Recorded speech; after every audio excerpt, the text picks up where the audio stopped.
अस्सलाम वालेकुम, नमस्ते, सत श्री अकाल जी। कैसे हाल चाल है? उम्मीद करता हूं सब खुश हो गए, बढ़िया हो गए और बहुत ही सारा एंजॉय कर रहे होंगे। बिल्कुल। सो आज का हमारा टॉपिक है इंडिया। मोस्ट हमारा यही रहता है, बट आज का जो है ना वो लिटिल बिट डिफरेंट है। Why India was to run only one train upgrade. ये तो चैनल है ना उनका। चले जी। नई मैन्युफैक्चरिंग फैसिलिटी का इनॉग्रेशन करने आते हैं, जिसके थोड़ी देर बाद न्यूज़ चैनल्स में न्यूज़ चलने लगती है कि इंडिया अपनी खुद की 250 किलोमीटर्स पर आवर पर चल सके ऐसी local high speed bullet train बना रहा है, जिसका नाम है B28। सुनने में ये एक normal make in India success story लगती है, लेकिन यहाँ एक चीज ऐसी है जो नोटिस करने जैसी है। इंडिया ने कुछ साल पहले जापान के साथ इस हिस्टोरिकली इम्पॉसिबल डील को साइन किया था, जहां जापान ने हमें मुंबई अहमदाबाद बुलेट ट्रेन के लिए 88,000 करोड़ रुपीस का लोन दिया है, वो भी सिर्फ 0.1% इंटरेस्ट रेट पर। लेकिन इस लोन की सबसे बड़ी कंडीशन ये थी कि इंडिया को ट्रैक से लेकर ट्रेन तक सब कुछ सिर्फ और सिर्फ जापानीज कंपनी से ही खरीदना पड़ेगा। तो सवाल यह है कि अगर शर्त जापानीज ट्रेन खरीदने की थी, तो अचानक से इंडिया खुद की B28 ट्रेन कैसे बना रहा है? क्या इंडिया ने दुनिया का सबसे सस्ता लोन लेकर बैकएंड पर जापान की ही मोनोपोली को चेकमेट कर दिया है? आज हम इस पूरे $1 ट्रिलियन प्रोजेक्ट के इकोनॉमिक जियोपॉलिटिकल मास्टर प्लान को डिकोड करेंगे, जहां सब कुछ 4-5 चैप्टर्स में अच्छे से समझेंगे। तो वीडियो को एंड तक जरूर देखना। मैं हूं Jheel and you have already started watching upgrade. Chapter 1 the chess move. सच बताऊं तो जापान ने इंडिया को कोई लोन नहीं दिया था। जापान ने एक्चुअली इंडिया पर एक बहुत बड़ी बैट लगाई थी। सितंबर 2017 में अहमदाबाद के साबरमती स्टेशन पर पीएम मोदी और जापान के प्राइम मिनिस्टर शिंजो आबे एक साथ मुंबई अहमदाबाद बुलेट ट्रेन का फाउंडेशन स्टोन रखते हैं। आबे कैमरा के सामने आकर एक बहुत ही डिप्लोमेटिक लाइन कहता है कि a strong India is in Japan's interest and a strong Japan is in India's interest. पर इस दोस्ती के पर्दे के पीछे जापान का एक बहुत गहरा घाव छुपा था। 2015 में जापान ने ऑलमोस्ट इंडोनेशिया का बुलेट ट्रेन प्रोजेक्ट सिक्योर कर लिया था, पर लास्ट मिनट में चाइना ने आकर पूरा प्रोजेक्ट छीन लिया। जापान के लिए ये क्लियर वार्निंग थी, क्योंकि चाइना का बेल्ट एंड रोड इनिशिएटिव पूरे एशिया को डोमिनेट करने वाला है। चाइना एक के बाद एक कंट्रीज में पोर्ट्स और रेलवेज बना रहा था। इसीलिए चाइना को ब्लॉक करने के लिए जापान ने इंडिया को एक इम्पॉसिबल डील दी। 88,000 करोड़ रुपीस का लोन, इंटरेस्ट सिर्फ 0.1%, रीपेमेंट 50 इयर्स में और पहले 15 साल तक एक पैसा भी नहीं देना है। इस पूरे लोन का इंटरेस्ट सिर्फ 4400 करोड़ रुपीस बनता है, जो सिर्फ एक आईपीएल सीजन के एक्सपेंस से भी कम है। लेकिन इस सस्ते लोन में एक बहुत बड़ा कैच था।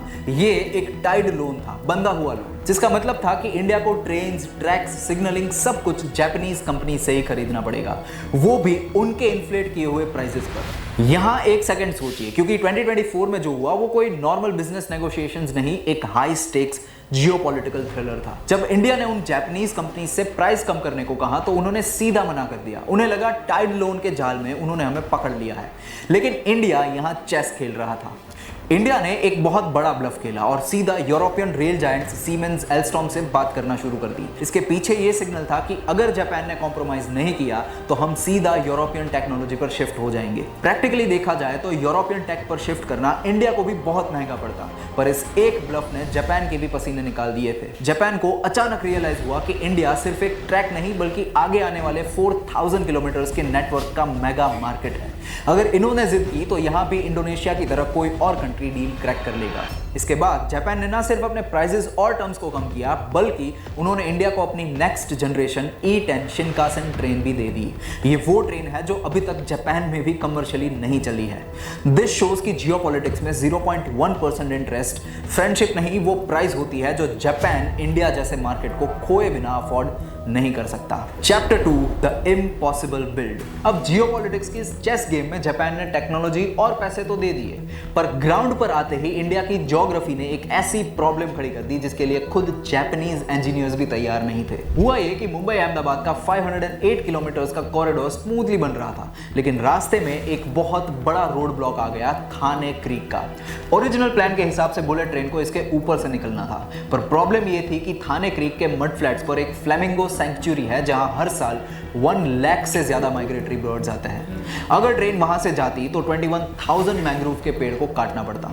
बॉम्बे हाई कोर्ट ने ने इंटरवीन कर दिया और एनवायरमेंटल क्लियरेंसेस तुरंत ब्लॉक हो गई एंड प्रोजेक्ट पर एक बहुत बड़ा क्वेश्चन मार्क भी लग गया। इंजीनियर्स को समझ आ गया था कि इस क्राइसिस के ऊपर से नहीं निकला जा सकता, तो NHSRCL ने पूरा ब्लूप्रिंट हटाकर स्टेशन का डिजाइन ही बदल दिया और एक इम्पॉसिबल सॉल्यूशन निकला कि हम सी के नीचे से जाएंगे। और यहीं से शुरू हुआ BKC से शिलफाटा तक का 21 किलोमीटर लंबा अंडरग्राउंड टनल, जिसमें से 7 किलोमीटर का ट्रैक डायरेक्टली अरेबियन सी के सी बेड के नीचे से पास होता है। ये इंडिया का सबसे पहला अंडर सी रेल टनल है और इसे खोदना कोई मजाक नहीं है। उसे खोदने के लिए 3 बड़े टनल बोरिंग मशीन लगाई गई है, जिसमें हर एक का वजन 3000 टन से ज्यादा है। इनके आगे जो पत्थर तोड़ने वाले कटर हेड्स लगे हैं वो अकेले 350 टन के हैं, जिसमें 84 कटर डिस्क्स लगी है। ये मशीन्स एक तरफ से पत्थर क्रश कर रही है और दूसरी तरफ से समंदर के पानी का मैसिव हाइड्रोस्टैटिक प्रेशर झेल रही है, वो भी जमीन से 114 मीटर्स नीचे। एक बार इस चीज को इमेजिन करके देखिए, 114 मीटर्स जमीन और समंदर के ठीक नीचे एक फ्लेमिंगो सेंचुरी को बिना छुए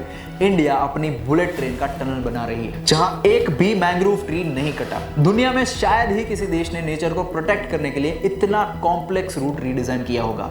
अगर आप भी इसे एग्री करते है तो कमेंट में लिख दीजिए अग्रीड। लेट्स सी कितने लोग इससे एग्री करते हैं। और क्राइसिस सिर्फ पानी के नीचे नहीं थी, जमीन के ऊपर भी इसका स्केल दिमाग हिला देने वाला था। पूरे कॉरिडोर का 85% पोर्शन हवा में है, एलिवेटेड वायडक्ट्स पर। आज की डेट में 7700 से ज्यादा पिलर्स खड़े किए गए हैं। मुंबई से 118 किलोमीटर दूर साकरी विलेज में एक 50 एकड़ का कास्टिंग यार्ड 24/7 चल रहा है। वहां 1000 टन के गर्डर्स बनाए जाते हैं और बड़ी क्रेन्स उन्हें इस तरह से हवा में उठाकर रखती है जैसे वो टॉयज हो। ये ऑफिशियली इंडिया की हिस्ट्री का सबसे बड़ा प्रिसिशन कंस्ट्रक्शन ऑपरेशन है और इस पूरी मेहनत का रिजल्ट हमें दिखेगा 15 अगस्त 2027 को, इंडिपेंडेंस डे के दिन, जब सूरत से बिलीमोड़ा के 47 किलोमीटर स्ट्रेच पर इंडिया फॉर्मली अपनी हिस्ट्री की पहली बुलेट ट्रेन चलाएगा। Chapter 3 the money fight. अब आती है वो चीज जिस पर सबसे ज्यादा आउटरीच होता है, इस प्रोजेक्ट का टोटल एक्सपेंडिचर। 2017 में जिस प्रोजेक्ट का budget 1.08 lakh crore rupees quote हुआ था, वो 2026 आते आते ऑलमोस्ट डबल होकर 1.98 लाख करोड़ रुपीस कैसे हो गया? क्रिटिक्स ने तुरंत आकर इसको एक व्हाइट एलिफेंट और वेस्ट ऑफ मनी डिक्लेयर कर दिया और दूर से नंबर्स देखकर मुझे भी यही लगा था। पर जब मैंने इन फिगर्स को इंडोनेशिया के बैंकरप्ट हो चुके बुलेट ट्रेन प्रोजेक्ट के साथ कंपेयर किया तो रियलिटी कुछ और ही निकली। इंडोनेशिया का whoosh corridor almost flat terrain पर बना है। कोई सी के नीचे से टनल्स नहीं, कोई पहाड़ नहीं, कोई फ्लेमिंगो सेंचुरी भी नहीं, सिर्फ 145 किलोमीटर का रिलेटिवली स्ट्रेट ट्रैक। और वहां उन्हें 1 किलोमीटर बनाने का कॉस्ट आया $48 मिलियन से ज्यादा। ऊपर से उन्हें आज हर साल $253 मिलियन या 2400 करोड़ रुपीस का ऑपरेटिंग लॉस हो रहा है, वो अलग।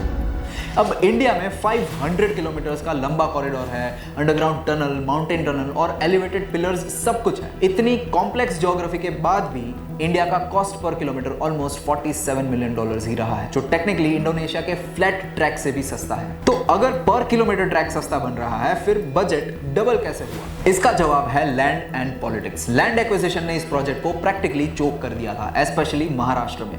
Political opposition, farmers protest, Godrej जैसी मेगा कंपनीज के साथ सालों लंबी लीगल बैटल्स, इन सब चीजों की वजह से हालात यहां तक आ गए थे कि लोकल म्युनिसिपल बॉडीज एक छोटा सा बोर होल डिग करने के लिए भी 2 लाख रुपीस की फीस मांगने लगी थी। ज्योग्राफी दोनों साइड्स की सेम थी पर पॉलिटिक्स अलग। रिजल्ट यह हुआ कि गुजरात में 68% वर्क कंप्लीट हो गया था, लेकिन महाराष्ट्र में सिर्फ 41% पर अटका हुआ था। बट फाइनली फरवरी 2026 में इस पूरे मैस में एक ब्रेक थ्रू आया। इंडिया ने पूरी की पूरी 1389 सेंसेस मिल चुकी है और अब इंफ्रास्ट्रक्चर पाइपलाइन एकदम क्लियर है। इन सब के बीच एक सबसे बड़ा सच है कि इस 1.98 लाख करोड़ रुपीस में इंडिया सिर्फ एक ट्रेन नहीं खरीद रहा। जापान की शिनकानसेन टेक्नोलॉजी, जिसने पिछले 60 इयर्स में 10 बिलियन पैसेंजर्स को ट्रांसपोर्ट किया है और जिसका 0 क्रैश फैटेलिटी रिकॉर्ड है, उस दुनिया की सबसे सेफ मास ट्रांजिट सिस्टम का कंप्लीट टेक्नोलॉजी ट्रांसफर इंडिया को मिल रहा है। आज सूरत में बनी डेडिकेटेड ट्रेनिंग फैसिलिटीज में JICA के अंडर 1000 इंडियन इंजीनियर्स को जापानीज एक्सपर्ट्स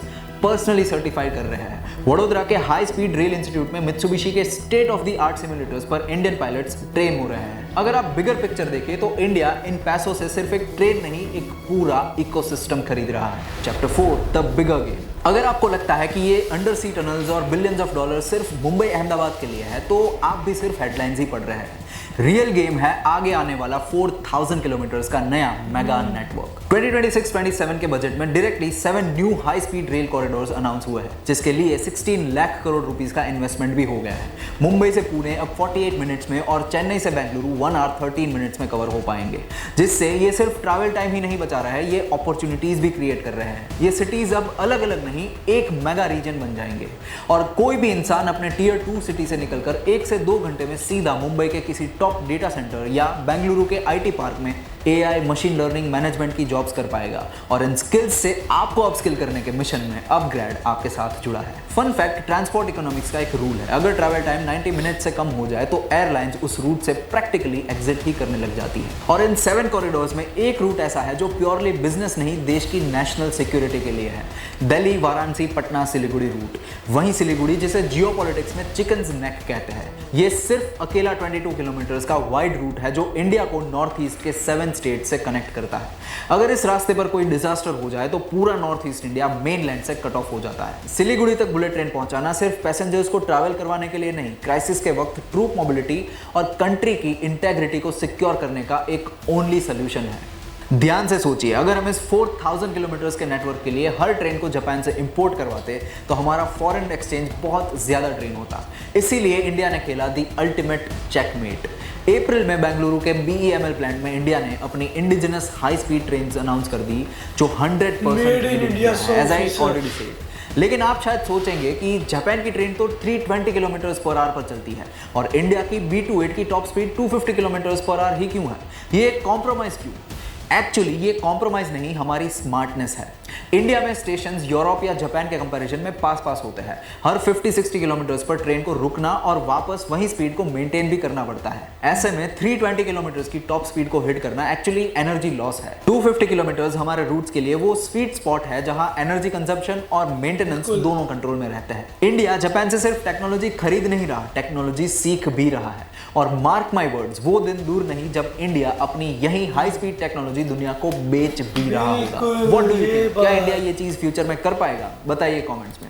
फ्यूचर में आएगा तो अभी से कर रहा है। कमाल है यार, ये बात 100% रियलिटी है। नहीं, ये बात सच है कि जापान इस टाइम टेक्नोलॉजी में सबसे दुनिया का बाप है। नंबर 1 नहीं है। जापान की अगर आप हिस्ट्री उठा के देखो ना, जापान शुरू से एक बिजनेस माइंड कंट्री है और ये तब से है जब से दुनिया में इलेक्ट्रिक था ही नहीं। एक दफा तो खत्म हो गया। एक स्टोरी मैं सुना देता हूँ आपको जापान को लेकर। जापान का बिजनेस माइंड आप देखो कैसा है। जब दुनिया में इलेक्ट्रिक नहीं था, लाइट नहीं थी ना, सबसे पहले आजाद होने वाला वो लालटेन जिसको कहते हैं, जिसको तेल से बलने वाली स्टार्ट वही थी ना।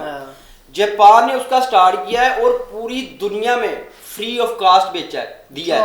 उसकी रीजन क्या थी कि उन्होंने दे दिया, उनको ये पता था कि इसको इस्तेमाल करने के लिए जो तेल यूज होगा वो हमारे पास है। समझ रहे हो कि दुनिया ने एक बार तो यूज कर लिया कि दोबारा जब इसको यूज करना है तो हमारे ही पास आना है।